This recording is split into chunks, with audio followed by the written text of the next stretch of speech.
Hello, everybody, and welcome to the new episode of Men's Coaching Corner. I'm Coach Andy, and with me is Coach Joe, and we're here tonight to talk about another related subject to drugs and alcohol. This time we're talking about addiction. So, to start with, why don't you introduce yourself, Joe? Hi, I'm Coach Joe. We are here to help men who are struggling and may have areas around their life that have addiction and how we can help with that and what you can do. That's right. And I'm Coach Andy, and we are here to talk about addiction, to help guys who have issues, to help guys who don't have the results they want. And one of the things that I've been dealing with my clients is whether or not they want to call themselves an addict. Mhm. I have a couple of clients who drink and another one who does a fair amount of drugs, and they are reserved to call themselves addicts. They're kind of not really excited about that. And I kind of wanted to help with that. What do you think a definition of an addict really is? Someone who does not have control. Hmm. If the how can I put this? I guess if the addiction is stronger or the habit is stronger than the person, then I would call it an addiction. Great, and I agree. If the habit is stronger than the person, if you don't have control of your addiction, then you're an addict. And we talked about this a little bit last time. Mhm. How do I know I have control? And that's a question I want to address in more of this video. How do I know I have control? Because a lot of addicts, especially older addicts, Mhm. they'll say, "Yeah, I've got control. I have control. I drink every day. I want to drink every day. I have not chosen not to drink. And if I chose not to, I wouldn't drink. Just because I've drank every day for 25 years doesn't mean I don't have control. I have control. I've just chosen not to stop. So how does a person know? And that's something I'd like to address in this video. Mhm. We talked about it a little bit last time when we were talking about the recreational use. How do we know if we have control? Right. And in this one, because we're specifically addressing the concept of addiction. Mhm. Um, Addiction is different from recreation in that recreation, we're doing it because we want to. Addiction, we're doing it because we have to. Correct. And a lot of guys that's a gray area for a lot of guys. They have a tough time knowing the difference. How do I know that I want to, and how do I know that I have to? I mean, if I have to, I might just choose that I want to, Mhm. right? If I have to go to work every day in order to earn an income for my family, I might choose that I want to go to work so that I don't feel like I have no choice. Mhm. Right. If I have to have a drink every day, I might choose to want to have a drink every day so that I don't feel like I'm out of choice. Maybe Mhm. I am an addict and just don't know it because I'm making the choice, but I couldn't not make the choice. What's your thoughts on that? Well, I think that's a whole lot that you just said Right. there, and I think we can talk on that for hours. Um, I think though, if you're left at a point where you're not at choice, Hmm. that's a clear sign that it's an addiction. Um, if you're smoking 25 cigarettes a day, and then you bring it down to 3 cigarettes a day, and you still don't have a choice to not stop smoking, then it's still an addiction, even though it's depleted. Correct. That's what I would say the difference is. If you're not a choice, then it's an addiction. And how do you know if you're not a choice? Well, you have to have it. You can't survive without it. If you don't get it, mood swings, whatever, effects it Yeah. has. Yeah. Yeah. I like that. If I can't not do it, Mhm. if I don't have if I have to have a drink, I have to have a cigarette, I have to have a joint, if I feel like I have to. And sometimes I don't feel sometimes I feel like I have to, and sometimes I don't have to. I just don't like the consequences when I don't. Right. So I don't like the mood swings. I don't like the withdrawal or the hangovers. I don't like those feelings, so I'm just going to have another drink or another cigarette. And Right. that's a version of have to. Mhm. Exactly. That's what have to looks like. Yep. When I'm choosing to continue to do the thing rather than put up with the consequences of not doing the thing. And sometimes that's withdrawal, sometimes that's mood swings, sometimes that's hangovers, and sometimes it's I just had a thought and lost it. But sometimes it's memory loss. Which could be a direct result of addiction. Right? Yeah, right. And that's exactly it. It is a matter of, can I stop doing this? And if I chose to, Mhm. could I do so? And how do I know if I can, if I want to? If I wanted to quit, how do I know if I could quit? How do you know you couldn't quit unless you tried? Well, that's exactly the answer to that question.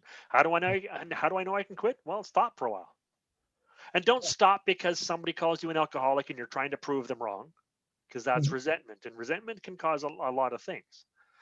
Right. Don't stop to prove to somebody else that you're not an alcoholic, because then when you go back, you're going to go back way worse. Mhm. Don't stop for a while to prove something to somebody. Stop without telling anybody to test to see, can I stop? Am I okay with the consequences if I stop? And if I stop, do I want to stay stopped? And you Right. can do it as a test. You can just try and stop. The key there is don't tell anybody, because if you tell anybody, now you're trying to prove it to somebody Right. And you'll never quit until you want to. It doesn't until matter. you want to. So Doesn't matter. that's why keeping it to yourself while you quit. If you're trying to test. Now, if you're trying to quit and you don't know if you can, now get support for that. Right. Tell your circle, hire a coach or a therapist, or go to therapy or something like that. Like, get support. Yep. If you're not sure you can quit and you want to quit, get support. And what I was talking about is if you're trying to test to see if you're still with that in choice. If Mhm. you're just running a test to see if you're in choice, the key easiest way to find out if you're in choice or not is to not tell anybody and see how long you can last. If you can last an hour, well, that's a test. You know how long you can last. If you can last a day, well, that's another result of your test. You know how long you can last. If you can last a week or a month or a year, now you know how long you can last, right? And I think there's an important component to talk about there, Mhm. and that is if you go an hour, reward yourself. Go a day, Yes. reward yourself. So you're reinforcing that energy. So make sure Yes. that you're not beating yourself up, but you're creating positive forward moving momentum. Yes. Yeah. And I agree. I love that. One of the things that we don't do enough of in our lives is we don't reward ourselves for the progress we make. If I'm trying to quit drinking and I can only quit while I go to work for the day, but I come home and I have to have a drink, well, then I quit while I went to work. Come home and celebrate. Maybe take yourself out for supper that night, or give yourself some kind of a treat, or maybe let yourself watch a movie or play a video game, or do an activity that you really really enjoy because you made it through work, right? And maybe you have to have a drink every day after work, and that's fine. And if the habit is you have to have a drink every day after work, and you decide not to one day, reward yourself for that. Every little tiny bit of progress that you make deserves a reward, deserves recognition. And that does two things for us. It A, focuses us on the progress, which we as coaches are taught. And it's one of the specialties skills that we as coaches use, is help you to see your progress. And two, it helps you to it helps your brain to like the new habit. When it Yep. gets rewards, it likes that new habit. Right. So when you see the progress and you're rewarded for the progress, you're more likely to repeat that progress. Precisely. And that's Spot what we're on. looking for here. Yep. Great. So what other things can an addict do if he's not sure, or if he thinks maybe he is an addiction, or has an addiction and doesn't know for sure? I think he or she could, and we're focusing on the he's here, but Yes. This is men's coaching corner. However, a lot of what we talk about, it does apply equally to women. Right. And the reason I always say he or she is because I don't know if there's somebody out there that is considering like their transgender life and that kind of thing. So I try to kind of place them both. My children both have and do fall into that category, so I know what you're talking about. All right, cool. So I want to make sure that we're honoring those individuals out there. Yeah, yeah. So what I was saying is, for these particular individuals, they could go into Facebook groups where other addicts have, formed groups and see if anyone there, see if anything resonates with them. Yes. Reach out to other, sources out there, which I don't have any off the top of my head. Maybe you do. Well, some of the sources are AA groups, Alcoholics Anonymous, and similar 12-step kinds of groups. Right. Even for people who aren't sure if they're an addict or not, those groups can be helpful. Because even if you're not sure if you have an addict, some of the things that those groups help us deal with, you're not required to be an addict to deal with those things. Right. A lot of the problems that 12-step programs or coaches or therapists or like all of these helping systems, a lot of the things that we do is we help people with problems, and you don't have to fit into a box or a definition to get help. No, not at all. As a matter of fact, I've been to Alcoholics Anonymous meetings, and I've never had an addiction to alcohol. I've never drank more than 2 or 3 days in a row, and it's usually been months or many months between times that I drink. So I don't have an issue with alcohol, and it sits on my shelf for months. I don't have to drink it. Yep. But I've been to AA meetings for other issues that I've got, for other things that I feel like I have an addiction to, or other things that I want help with. And that's what I mean. You don't have to fit into the definition or a definition in order to get help. There is no stigma. There is no box. You can just go because you want help. There's a lot of ways that a person can get help. Yeah, there's a lot of groups. Like you said, Alcoholics Anonymous is one, face groups are another. Yes. You can research the internet and see what addiction looks like based off of billions of people's, experience. Right. So there's tons of information out there if you just go after it. But that's the thing. And I think too, it's important that when you do that, you're being very honest with yourself, because you can very easily go and scroll and find something and go, no, that's not me. That's not me. And it very well is. You just don't want to admit it. Right. Yeah, exactly. You can say, oh, that's not me, because I don't think that way. And what I noticed when I started doing that is, yeah, I don't think that way. And then I would go back and read those posts later on. And like, after I've done a little bit of healing, and I'll remind myself that, yeah, actually I did think that way, but I was stuck in this brain that I don't have a problem. So I was not letting myself relate to people who do have a problem. Right. I was not letting myself put myself in that box. I was not letting me relate to them, like literally just relate to them. And what I would suggest, to add to your point, when you're scrolling through somebody and you say, that's not me, instead of looking for people who are different than you, try and find the similarities. Mm-hmm. Try and look for how you might be like this guy. Maybe you're different than this guy or this girl that you're looking at. Maybe you're different. Maybe you're a guy and who you're listening to or whose post you're reading is a girl. And that's okay. And try and find something that you have in common with them. Mm-hmm. Not so that you can become buddies or whatever, but because so you can relate to their story. Right. Oftentimes the stories that we share, especially around addiction, one of the stories that's in common with almost everybody who has an addiction is shame. Mm-hmm. Either A, I'm ashamed of how much I use, or B, I'm ashamed of the person I am, and that's why I use. Right? There's all kinds of shame around addiction. And it's usually either the cause of the addiction or the result of the addiction, often both. Mm-hmm.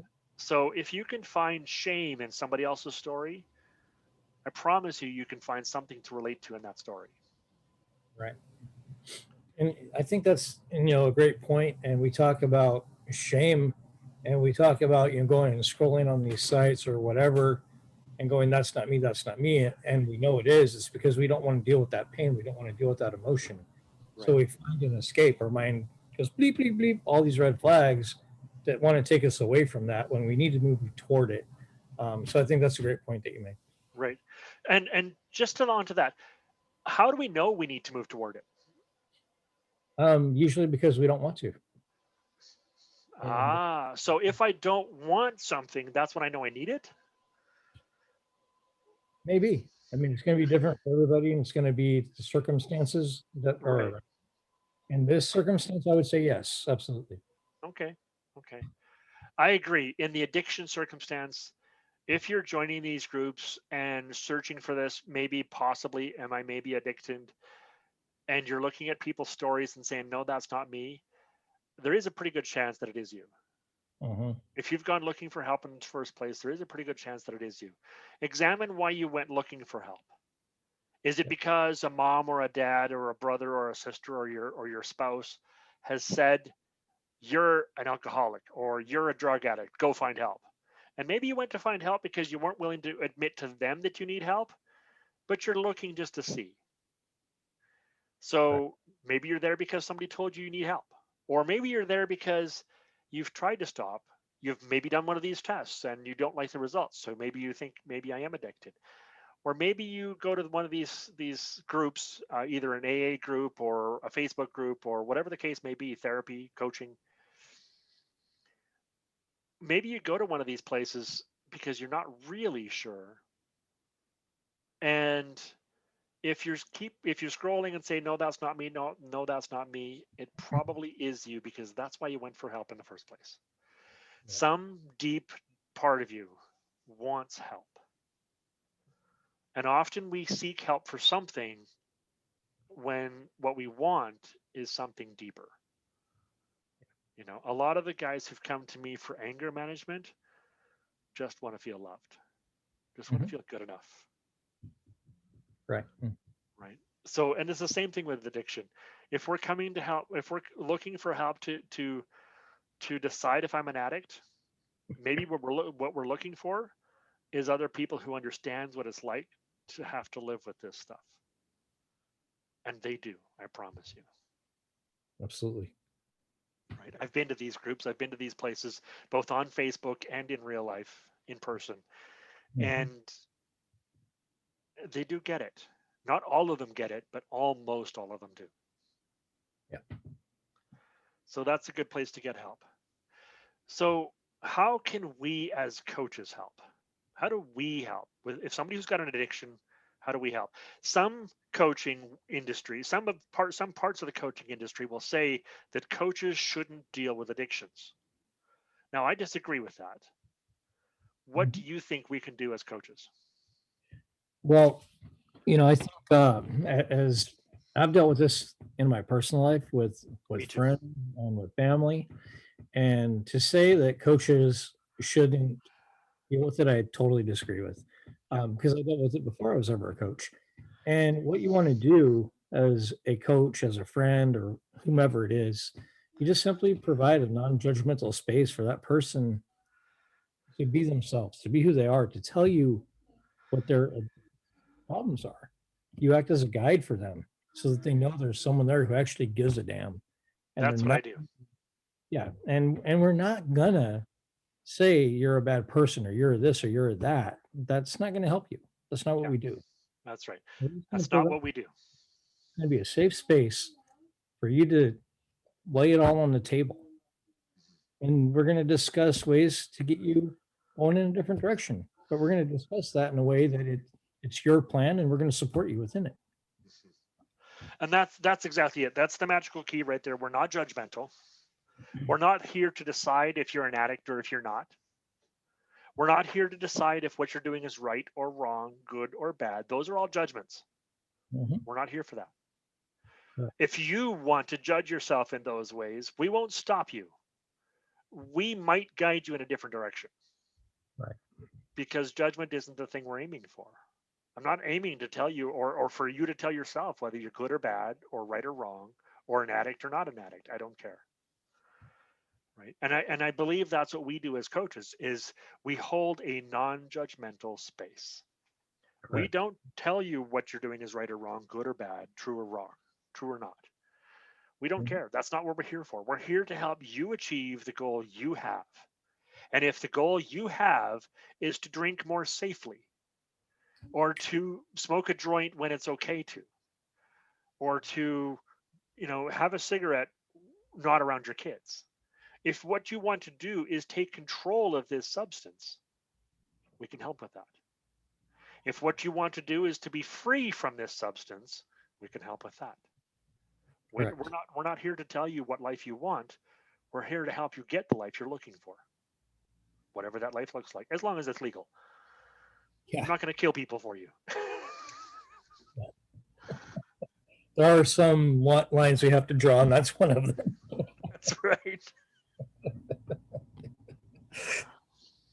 Oh, But that's exactly it. We're here to help you do what you want to do, whatever that happens to be. right. We're just here to help make your life better. Mhm. And that's essentially it. We're just here to get you down the path that you want to go down. That's exactly, and that's correct. So what coaches can do in the relation to addiction is we help you decide where you want to be in relation to your substance. Right. We don't tell you where you should be because we don't have a should judgment. Nope. We help you decide where you want to be, and then we help you get there. We Exactly. help you see all the reasons why you're not where you want to be. We help you clear all the things that are in the way of you not having what you want. And we'll help you do that. In the way of addiction, often that has very little to do with the substance and a lot more to do with why you use that substance. Right. A lot of people, especially people who are wondering if they're addicted, it's because they're trying to use their alcohol or their drug or their substance of choice to hide from or evade or drown out or somehow cover up something they did, something they feel, something they think. They're trying to cover those things up, and we as coaches help with that part. We might not change um, how you how you use. That's not our job. We're not Our job isn't to change how you use or what you use. Our job is to help you decide what life you want to have and get that life, right? Right. It's absolutely correct. Perfect. What else do we want to say on this subject? Yeah. I think we've said it all. I mean, I can't really think of anything myself. Does anything come up for you? I'm not sure. Let's see. Let's explore that a little bit. We've talked about what it means to be an addict. How do I know? We've Hmm. talked about what it looks like to have control of my addiction. We've talked about the idea of looking for help and what that looks like and why you might do so. Right. We've talked about a little bit about where you can look for help, some of the places you can go, some of the groups you can join. We've talked a little bit about we've talked to somewhat about what a coach can do for you, what we as coaches can do for you. Absolutely. And that is actually, in my opinion, one of the reasons I got into coaching in the first place is not just to help addiction, to help with addiction, but to help men who have lost control of something in their life. And whether that's a substance or whether that's a person or whether that's themselves, there's I'm here to help men regain that control. So I think that's got about covered it. Let me just ask one last question then. Sure. If a person isn't an addict themselves, but they think they know an addict, they believe someone they know is an addict, is addicted to drugs or alcohol. If they think somebody they know is addicted, what should they do? Um, that's a complicated question It is a very complicated question. because how do they know that person's an addict? I mean, we don't know their background. We don't know if if they've got all the information, all the vital pieces. So, if they think someone, I think they'd have to do the research on it, and they'd have to find out what's going on with that person. Uh, you know, on a very deep level. I don't think anybody should say you're an addict. You're an addict. They're placing a judgment that they have no merit to be placing. I agree completely. I agree completely. We shouldn't throw around the word addict or any related identities.